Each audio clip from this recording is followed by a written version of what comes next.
Welcome to African Stories by Alsada, the Cynic Driver's YouTube channel. Where are you watching from? Don't forget to leave comments, like, share, and subscribe so that you will be the first to be notified of our next video coming up. We appreciate your subscription. In this deeply reflective story narrated by a cynical rideshare driver in Minneapolis, a simple trip with two passengers, one empathetic woman and one judgmental man, leads to a powerful exploration of homelessness in America. As they drive past homeless encampments and engage in an increasingly intense conversation, the driver begins to confront his long-held beliefs. What are his beliefs, and did he change his mind on anything? Watch to the end to find out. I've been driving for 8 years now, day and night, rain or shine, summer sweat, and winter frost. I've seen all kinds of people climb into my back seat, the drunks, the dreamers, the quiet ones, the talkers, and the ones who think their phone call is more important than manners. It's just another Monday afternoon. The air's thick. The city's pulsing with that strange mix of movement and hopelessness. I pull over near the corner of Franklin and Hiawatha to pick up my next ride-share trip. A woman with soft eyes and a tired purse slides at first. "Hello," she says, politely. Her voice is kind, like someone who's spent time teaching kids or taking care of old people. Then comes the guy buttoned up, sunglasses still on, tapping his phone like the world owes him an answer. I confirm the destination across town, toward the nicer part, and we're off. I turn the corner, and instantly we pass a homeless encampment. Under the highway overpass, tents, trash, blankets, and cardboard signs, same scene every damn day. "Look at this crap," I mutter, more to myself than anyone else. City's turning into a damn zoo. The woman leans toward the window, her brows pressed with worry. "That's so sad," she whispers, like she just walked past a casket. The man chuckles, sad. "It's disgusting. They've taken over the sidewalks like they own the place. What happened to laws?" I shake my head and snort. "Ain't no laws anymore. Not when you're homeless, apparently. You can pitch a tent wherever you like, shoot up in plain view, and crap behind a bush, and nobody bats an eye. Meanwhile, I'm getting tickets for parking the inches into a red curb." The woman shifts in her seat. "Maybe they have nowhere else to go," she says, almost apologetically. "Housing's so expensive now. Not everyone has a safety net." I look at her in the rearview. "Lady, I grew up poor, but I didn't end up in a damn tent. You know why? Because I worked. Day jobs, night jobs, whatever it took. These folks, half of them don't even want help. They want freedom from responsibility." "Exactly," the man says, pointing a finger as if I had handed him a truth on a silver platter. "People these days expect handouts. That's the problem. You give someone a meal. They ask for a house. You give them shelter. They say the rules are too strict. There's no accountability." The woman crosses her arms. "You can't generalize like that. Many of them have mental health issues or trauma. Some are veterans. They didn't choose to be out there." I glance at her again. "I didn't choose to be on blood pressure meds or owe taxes every April. Life stuff. You don't see me setting up a sleeping bag under the 3rd Avenue Bridge." The car goes quiet for a beat as we drive past a man crouched in the shade of a shopping cart filled with soda cans, holding a handwritten sign. "I'm a father. Please help."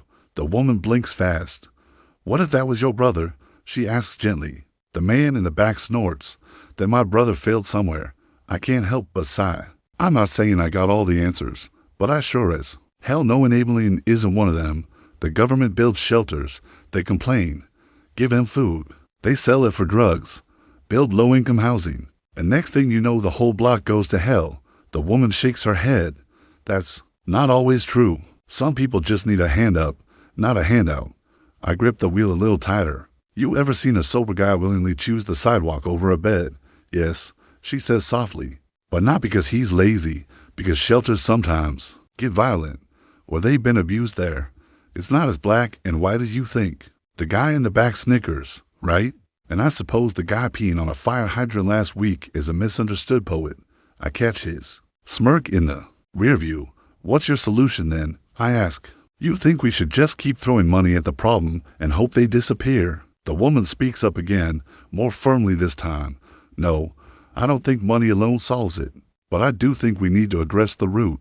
Mental health care, affordable housing, addiction treatment that actually works, and maybe some compassion. You can't expect someone to climb a ladder when they're still lying in the gutter." The man scoffs. "Compassion doesn't pay rent. These people made choices, bad ones. Now they want the rest of us to clean up their mess. I shake my head. It's the same argument every time, and in the end, nothing changes. I still drive by the same tent village every day. The same faces, the same broken eyes, the same hopelessness. You know what the real truth is? I glance in the mirror. Nobody cares enough to fix it. Not really. We talk, we argue. Politicians campaign with promises, but none of them want to touch the mess. It's easier to look away or blame someone. The silence that follows lingers longer than any red light. The silence hung thick until the woman finally spoke again. You said something earlier about enabling, but don't you think ignoring the problem enables it more? I shrugged. I don't ignore it. I see it every day. I just don't see the point in pretending they're victims when many chose that path. You give people free room and board and they'll take advantage. The man nodded. Exactly. It's basic. Economics. If you reward dysfunction, you get more of it. The woman sighed, clearly frustrated. But that logic doesn't work when trauma's involved. If someone's running from abuse or lost their job and fell behind on rent, how is that a choice? She turned to look out the window again, watching as another tent flashed by blue tarp. Dirty blankets, a makeshift chair made of stacked milk crates. This is a crisis, not a lifestyle. She added. I didn't respond right away. I'd driven veterans, teachers, former homeowners, people who once had structure. Now they live beneath billboards and underpasses. Maybe she had a point, but I wasn't ready to say it aloud. Instead, I muttered, all I know is, I've never seen a city fix it. Just shift it down the road. The man leaned forward, resting, his elbow on the seat in front of him. You know what we need, he said. Strict policies. No camping on sidewalks. Mandatory drug rehab. Fines for panhandling. Bring back accountability. I raised my eyebrow. Good luck enforcing any of that. The city barely has enough cops to keep traffic lights working. He shrugged. Then privatize it. Hire security. Get the neighborhoods involved. People will act when it hits their doorstep. The woman turned in her seat. So your solution is to push them further out of sight, out of mind. Her tone was sharper now. That doesn't fix anything. It just hides it. He scoffed. You don't fix a sinking boat by bailing with a thimble. Sometimes you need to toss the damaged pieces overboard. I blinked. That's a little dark, man. I'm being practical. He replied, we can't save everyone. Prioritize the ones who want help. The rest, they'll have to learn. The woman looked heartbroken. That's easy to say from a warm back seat. But what happens when it's your kid, your sister? We talk tough until it's personal. Then we beg for mercy from a system we ignored. Her words hit different. Maybe it was the way she said it with that quiet truth that left no room for argument. I didn't say much after that. Just kept driving through the patchwork of blocks where struggle painted every corner. Graffiti on boarded windows, shopping, carts lined with clothes, a kid walking barefoot, pulling his little sister's hand past a soup kitchen. I'd seen this stuff 100 times, but today it settled in my chest like wet concrete. So what would you do? I finally asked, glancing at her through the mirror. If you had the money, if the city actually gave a damn. She took a breath. First, safe shelters, but real ones, not overcrowded bunkers with 2-hour curfews. More social workers, more addiction and mental health counselors, job training. 2, and trauma-informed care. Most people don't understand how deep the scars go. The man rolled his eyes.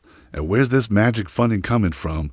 She didn't flinch. Maybe from the billions we waste on stadiums, defense contracts, and corporate bailouts. If we can fund war, we can fund healing. I gripped the wheel tighter. Something about her made it hard to stay cynical for too long. We hit a stretch of road lined with luxury apartments, glass towers that touched the sky, standing in stark contrast to the crumbling shelters we just passed. I pointed toward one building. You know how much they charge for rent there. $4,000 for a 1-bedroom. And guess what? Half the units are empty. The man laughed. It's all foreign money, man. Investments. They don't care about tenants. The woman nodded slowly. That's part of the problem. Housing isn't seen as a human right, it's an asset. When investors buy blocks of apartments just to sit on them, people with regular jobs get priced out. I shook my head. Crazy thing is, I know teachers who live in their cars. Nurses, too. That used to be a good job, you know. She murmured, it still is. It's just society that stopped valuing them. The man muttered something about free markets, supply and demand. He said, if people can't afford it, they should move somewhere cheaper. I frowned. Move where? The country? You think they got jobs out there for single moms and veterans? Silence again. Everyone knew the answer. There was nowhere left to run. The conversation had quieted, but the tension still filled the car. We passed another encampment, this one smaller, tucked behind a chain-link fence, nearly hidden by overgrown bushes. A man stood outside a tattered green tent, brushing his teeth with a bottle of water. I nodded toward him. That guy. He's out here every morning. I see him on my 6 a.m. airport runs. Never asks for anything, just brushes his teeth like it's normal. The woman smiled faintly. Maybe that's his way of holding on to dignity. The man shrugged. Dignity doesn't change the fact that he's squatting on public land. Maybe not, she replied, but it shows he hasn't given up completely. I pulled up to a red light and turned down the radio. I used to think they were all junkies or criminals, but over the years, I've met some who were just tired, exhausted by systems they didn't understand. Divorces, medical bills, lost jobs. One guy was a software engineer before everything fell apart. The man didn't respond. The woman looked out the window again, eyes wet. We're all just one disaster away, she whispered. People forget that. The light turned green and we rolled on. The city stretching out before us in all its contradictions, shiny cars beside broken bikes. Laughter from a cafe next to someone crying behind a dumpster. You know, I said, I picked up a guy last winter from there, still had the wristband on. He said he got frostbite sleeping on a bench because the shelter kicked him out for being 5 minutes late. The woman gasped softly. 5 minutes? I nodded. Rules are rules, they said. Never mind that he had to walk 5 miles in a snowstorm just to get there. The man groaned. This is what I mean. If you can't follow simple rules, what hope is there? Society has structure. Without it, we have chaos. The woman turned toward him. And what if the rules are part of the problem? Designed for people with cars, clocks, and stability, not those trying to survive day by day. I sighed. You both got points. But there's a truth in the middle. We've got rules that don't bend and people that break under them. No one argued that. We passed another block, quiet and clean, like poverty had never touched it. As we moved into the wealthier district, the difference was immediate. Manicured lawns, dog spas, yoga studios with glass fronts glowing in the sun. It felt like a different planet. I drive someone here every week, I said, nodding toward a townhouse. She's a therapist. Charges to $150 an hour, books solid months in advance. You think any of those folks under the bridge can afford that kind of help? The woman shook her head slowly. Mental health should be accessible, especially for the ones most in need. The man leaned back, arms crossed. We already have programs, Medicaid, vouchers, clinics, but they don't use them. She raised an eyebrow. Because the system is a maze. Try navigating it with schizophrenia or untreated PTSD, I added, or without an address. You ever tried filling out paperwork when you live in a tent? The car went quiet again. It was the kind of silence that follows a point too strong to deny. We talk like help is right there, the woman said, but sometimes it's locked behind 10 doors and no one hands you the keys. That stuck with me because I'd seen too many people wandering those hallways alone. We passed a school where kids poured out, backpacks bouncing, parents waiting in SUVs. What do you tell a child living in a shelter? I asked out loud, when all their classmates go home to houses with backyards and dinners. The woman turned to me. You tell them it's not their fault, that they're loved, that this isn't forever. Her voice cracked a little. The man seemed less moved. Kids are resilient, he said. They bounce back, as long as you don't spoil them. I didn't reply. I thought about a girl I drove once, probably 12. She was heading to a library where she waited for her mom to finish a night shift. She told me she lived in a car. She smiled the whole ride, telling me how she wanted to be a vet. I never forgot that. Resilient doesn't mean untouched, I finally said. Some of these kids carry burdens they never should have known. The woman nodded. And we wonder why they grow up anxious, angry, or numb. We were still just driving, but it felt like we were circling something heavier than traffic, something buried deep in the bones of this country. We passed a church with a soup kitchen open sign and a few folks lining up. I always wondered, I said, how many people you pass every day who are on the edge, not visibly homeless, but one missed paycheck away. The The woman responded immediately. More than we realize, there's a kind of silent homelessness people. Couch surfing, living in cars, staying in motels. The man raised an eyebrow. So now we're calling struggling adults homeless. That's a stretch. She frowned. It's not a stretch, it's the reality. When housing eats up half your income, you're not secure. You're surviving. I added. I met a guy working full-time at a warehouse, sleeping in a van with his dog. He showered at a gym and kept clean clothes in the storage unit. You'd never guess. The man said nothing. Maybe he was processing it. Or maybe he didn't want to believe it. This whole city's a balancing act, I said. People cling to normal while they fall apart inside. The woman whispered, and we judge them for not doing it better. Her voice stayed with me for blocks. Judging is easy. Seeing the person behind the struggle that takes something else. The man finally broke the silence. Okay, let's say we do all this: more shelters, mental health support, affordable housing. What stops people from just taking advantage? What if the system gets flooded? The woman sighed. That's always the fear, isn't it? That helping the vulnerable will open the gates for abuse. But shouldn't we risk kindness before cruelty? I nodded slowly. Every system has loopholes. But that doesn't mean you don't build it. She continued. Most people don't want to live in shelters. They want homes, stability, community, a chance to breathe. And what if they mess it up? The man challenged. Then what? I looked at him through the mirror. Then we try again. Like we do with rich people who go bankrupt or politicians who screw up and run again. Why is grace only for the privileged? He didn't answer. Neither did I. But that question hung in the car like smoke, uncomfortable and impossible to ignore. We had another 10 minutes of road ahead. But something about this conversation made the trip feel longer. The kind of ride where you arrive changed even. If your destination hasn't stopped at a light beside a park where families played and joggers passed by, a man on a bench nearby stared into nothing, his shoes full of holes, plastic bags beside him like lifelines. You know what else no one talks about? I said. The loneliness. The kind that eats you from the inside. No friends, no family, no one calling your name. The woman nodded. Human connection is a survival tool. It's just as important as food or shelter.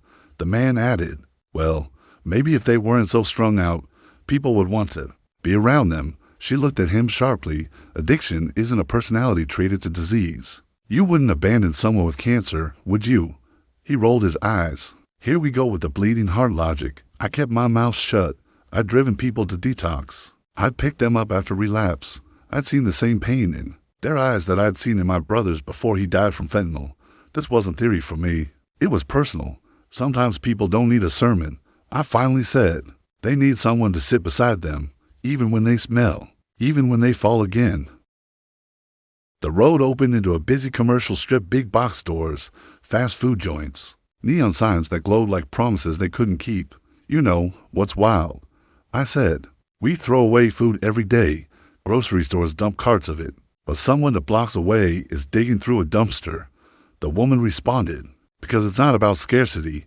It's about access. We have enough resources. We just don't distribute them with equity. The man shook his head. You want to fix poverty? Teach financial literacy. People don't know how to manage what little they have. I glanced at him. You ever tried to stretch $20 across a week of meals? No budgeting apps. Gonna fix that. He didn't reply. I turned down a side street where a food bank operated out of a church basement. The line wrapped around the corner. Parents, kids, elders, all quiet, all waiting. This is the face of hunger, the woman whispered. Not lazy, not unmotivated, just stuck. You know what I think? I said. People don't realize how much this is systemic. They think it's personal failure, when really, the system is designed to leave some folks behind. We stopped at a red light next to a construction site. Cranes hung above half-built condos, signs boasting starting at $550,000. See that? I pointed. They build for profit, not people. Ain't no minimum wage worker moving into those. The woman sighed. We need mixed income housing. Real affordability, not just buzzwords. The man shrugged. Developers are in business. They don't owe anyone charity. She turned to him. But cities do. That's why we elect leaders to balance profit with humanity. I nodded. Used to be you could work a job, any job, and afford a roof over your head. Now, to jobs. And you're still drowning. I thought of all the night shifts I'd worked just to pay rent on a one-bedroom with peeling paint and neighbors who screamed through the walls. Affordable housing shouldn't mean living in fear or filth. I said, it should mean dignity. The man stayed silent this time. The woman added, and it shouldn't take a tragedy for people to pay attention. By the time someone ends up in the tent, 10 things have already gone wrong. We drove on, and I couldn't help but wonder how many people were falling through the cracks that very moment. Have you ever been close to homeless? The woman asked me gently. I hesitated. Once. Divorce. Got behind on bills. Car broke down. Slept on a friend's couch for 3 weeks before I got this gig. And what got you out of it? She asked. Someone gave me a chance. No questions. Just trusted me with a job. I glanced in the mirror. That's all it takes sometimes. One person who sees you as more than your worst day. She smiled sadly. Exactly. That's what we forget. These people, some of them were us, teachers, neighbors, students. Then life flipped the script. The man looked skeptical. But not everyone wants help. True, I admitted, but most do, even if pride makes them pretend. They don't. I remembered the older guy who swept a parking lot for tips, refusing shelter because he didn't want to feel like a burden. People still want dignity, I added, even when they're at rock bottom. We all do. The woman said quietly. The man didn't speak. Maybe he was thinking about someone he once knew. Or maybe the silence was his own way of processing what he didn't want to face. We pulled onto the freeway, city skyline fading behind us like a mirage. The conversation had settled into something quieter, now not angry or defensive, but thoughtful. The kind of silence that follows honesty. I think we forget how fragile things are, I said. How fast a life can unravel. One illness, one accident, one layoff. The woman nodded. We live on a thread, and some people's threads are thinner than others. The man finally spoke. So what do we do? What's the real solution? I didn't answer right away. I didn't have a perfect answer. Maybe it starts small, I said. Acknowledging people, listening, supporting policies that give folks a fair shot, holding leaders accountable, donating, volunteering whatever you can. The woman added, and teaching our kids to value people, not just things. The man looked out the window, face unreadable. Maybe he still wasn't convinced, but he wasn't arguing anymore. Sometimes that's a start. As we approached their destination, I realized something. This conversation wouldn't end homelessness, but maybe it shifted something. In me, in them, in how we see the people we usually drive past. Sometimes that's where change begins, in the spaces in between. We exited the freeway and slowed into a quiet neighborhood. Clean sidewalks, trimmed hedges, and porches with wind chimes. It felt worlds away from the encampments we just passed. The woman leaned forward slightly. How long have you been driving? She asked. 8 years, I replied. Started after the factory I worked at shut down. Thought it'd be temporary, but you blink and now it's your life. She smiled faintly. You've seen a lot. I nodded. More than I ever wanted to. You learn a lot about people in this seat. Their fears, their dreams, their regrets. The man finally spoke up. So what keeps you doing it? I considered it. Honestly, stories like this, conversations like this. The idea that maybe people are listening, even if they don't agree. The woman nodded. Change begins with understanding, not agreement. Just seeing each other fully. I glanced in the mirror at both of them. Two strangers who didn't have to talk, didn't have to care, but they did in their own way, and that mattered. Sometimes you drive people to a destination. Other times, they drive something out of you you didn't even know was there. That day, it felt like both. The man checked his phone and frowned. We're cutting it close for my meeting, he said. Traffic's worse than usual. I smirked. That's life in the city. Even rush hours have traffic jams. He shook his head. You'd think with all our technology, we'd have fixed at least that by now. The woman laughed softly. We can't even fix poverty. I doubt we'll solve traffic anytime soon. That made me chuckle. Ain't that the truth? We passed a bus stop where a young man in scrubs waited, clearly tired, probably heading to a night shift. I thought of how many like him worked full-time and still struggled to pay rent. We got essential workers who can't afford the cities they keep running, I said. That should tell us something. The man didn't respond. Maybe he didn't have anything to add. The woman did. It tells us we built an economy on imbalance, one where the people who do the most get the least. I nodded. Backbones without benefits. That's America for a lot of folks. We passed the intersection, and I realized the conversation was starting to stitch a bigger truth one that lived in the cracks of everyday life. As we moved past more quiet streets, the houses got even larger: stone facadas, decorative fountains, 3-car garages. Ever wonder how the worlds like this can exist side by side? I asked. Like, how do you walk your dog past a tent and not feel something? The woman responded instantly. Some people build walls around their hearts, just like they do their homes. They call it self-preservation, but it's really just fear dressed as comfort. The man shifted uncomfortably. You can't save everyone. You've got to protect what's yours. From who? She asked, not unkindly. From people who have nothing. I nodded in agreement. We've created a culture where compassion feels like a threat to success. The man looked out the window. I just think it's overwhelming. You don't know where to start, so you don't. The woman softened. Then start with one person, one act. It adds up. I thought about that. She was right. Maybe the problem feels too big because we expect to solve it all at once. But maybe it's meant to be chipped away one sandwich, one conversation, one vote, one open door at a time.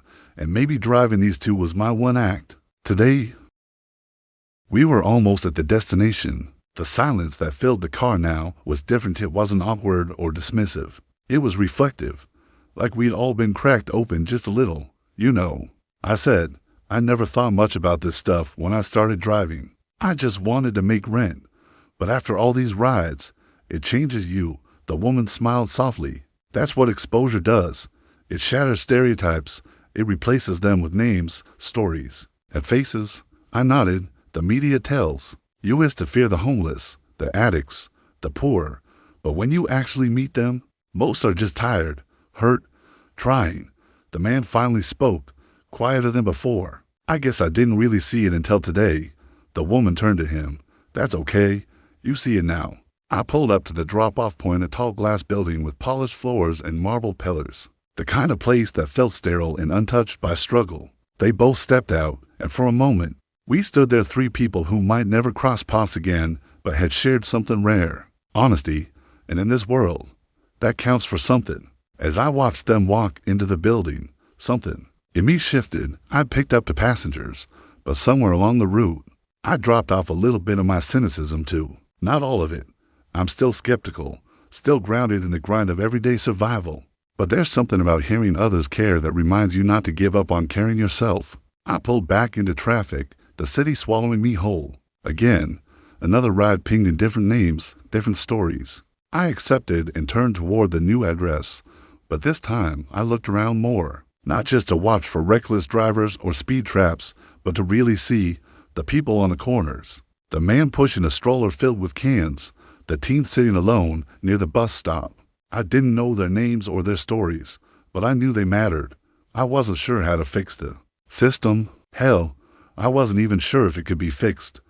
But maybe we don't start with systems. Maybe we start with one moment of humanity at a time, one ride, one conversation, one glimpse of hope, and maybe that's enough for now. Asterisk, asterisk, if you enjoy this thoughtful conversation, we encourage you to leave comments, share, like, and subscribe so that you will be the first to be notified of the part 2 of this episode on encampment.